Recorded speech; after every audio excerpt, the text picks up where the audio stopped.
કાર્યક્રમમાં ઉપસ્થિત ડાયા બાપા, મગનભાઈ, તેમની સાથે વડીલો, શિક્ષકગણ અને વાલા વિદ્યાર્થીઓ, આજે તમે મધ્યાહન ભોજનની અંદર દરરોજ જે ડીશમાં જમીએ છીએ ને, એ નથી જમતા? તો એમાં ગોળ ડીશ છે. તો આજે પેલા વાત થઈ હતી 10-15 દિવસ પહેલાં કે ભાઈ શાળામાં આવી ક્યાંક જરૂરિયાત છે. તો મગનભાઈ ડાયા બાપાને આવ્યા હતા ત્યારે વાત કરી હતી તો કે ભાઈ આપણે ક્યાંક આઈટમ જુદી જુદી હોય, પૂરી, શાક, બરાબર, તો એક ડીશમાં બધું ભેગું થઈ જાય. મેં વાત કરી કે ભાઈ સામેથી કીધું કંઈક જરૂરિયાત હોય કહેજો. તો આજે આપણી શાળાને આ ડીશ 3 ખાનાવાળી એ ભેટમાં આપે છે. તો આપણે એમને તાલીઓથી વધાવીએ.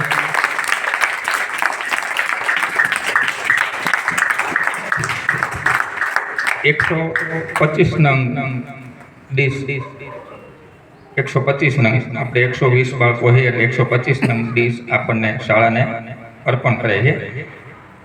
મગનભાઈ કેશવભાઈ કથિરિયા, હસ્તક શૈલેષભાઈ મગનભાઈ કથિરિયા, જે હાલ સુરત રહે છે, એમના તરફથી અમને લાયાભાઈ કેશવભાઈ કથિરિયા, હસ્તક ડૉક્ટર રમેશભાઈ ડાયાભાઈ કથિરિયા, જે હાલ અમદાવાદમાં સેવા બજાવે છે. તો આ બંને મહાનુભાવો અને એમના જે દીકરાઓ છે શૈલેષભાઈ અને રમેશભાઈ, તો આ તકે આપણે શાળા પરિવાર વતી, એસએમસી વતી અને ગામ વતી તેમનો ખૂબ ખૂબ આભાર વ્યક્ત કરીએ છીએ.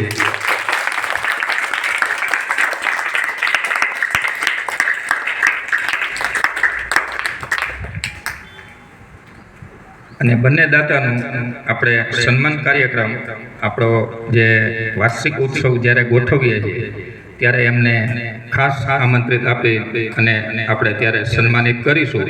તો હાલ આપણે એમના હસ્તક બાળકોને, એટલે તમને જે ડીશ આપે છે એમના હસ્તક આપણે સ્વીકારીએ.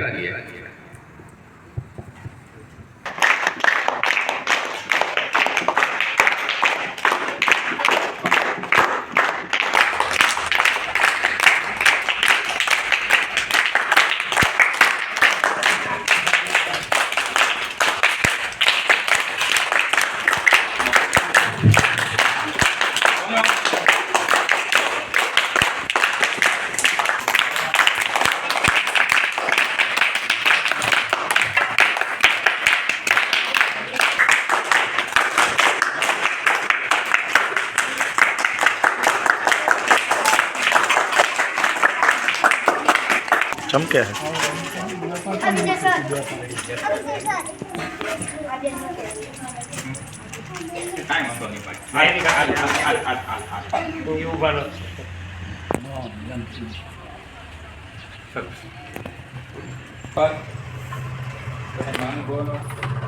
હવે દયાભાઈને વિનંતી કરું કે તેઓ આગળ આવે અને ધવલભાઈને વિનંતી કરું કે તેઓને સાલ વગાડીને સન્માનિત કરે.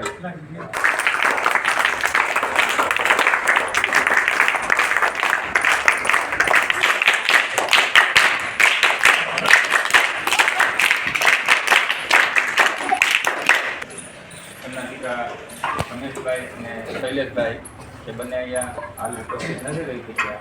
તો આ તકે તમામનો શાળા પરિવાર વતી આપણે એમનું હાર્દિક અભિનંદન કરીએ છીએ કે શાળાને આ જરૂરિયાત હતી જે આપણને, અને એની એક ખાલી વાત થઈ અને એ આ દાન સ્વરૂપે આપણને મળ્યું છે. તો વિશેષ ખૂબ ખૂબ આભાર.